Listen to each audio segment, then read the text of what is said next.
Well, I remember the moment when the idea for student living came. We were in a discussion about housing and about how to make the experience in the apartments for our students even more effective and more powerful. And the idea came to put the responsibility on them, to move from a model where we were using resident assistants to check up on things, to move to something where the students took responsibility. And that meant we had to educate and teach and really help them take responsibility for what happens in their apartments. And from there, that basic idea, which I think came by revelation, has developed over a number of years as we have learned how to make that initial idea a reality. Students really are now taking responsibility for each other and for what happens in their apartments.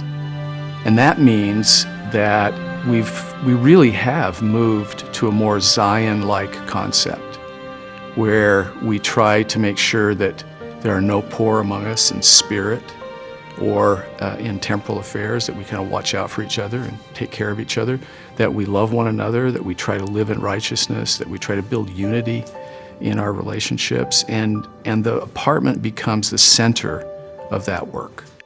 The principles of student living are three. The first one is that we love each other. Love is the foundation of what we do, and that manifests itself in the respect that we have for each other. Love begets concern for one another. If we have love for one another, we learn to work together more effectively. The second one is shared responsibility, where we take not only responsibility for what happens in the apartment, but also for one another. We really truly become our brother and our sister's keeper.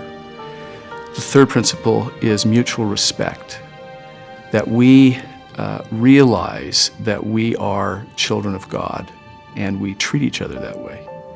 Those are the three principles of student living. They're powerful. When applied effectively, they make a huge difference in the life of that apartment. If you take those principles of student living and really internalize them and have a testimony of them, you'll find them applicable in many aspects of your life. It'll be a tremendous blessing to you all your life. In fact, because those principles are eternal, when we say you'll use them all your life, it doesn't mean just your mortal life. You'll use them forever. And so student living is a powerful, powerful experience for our students.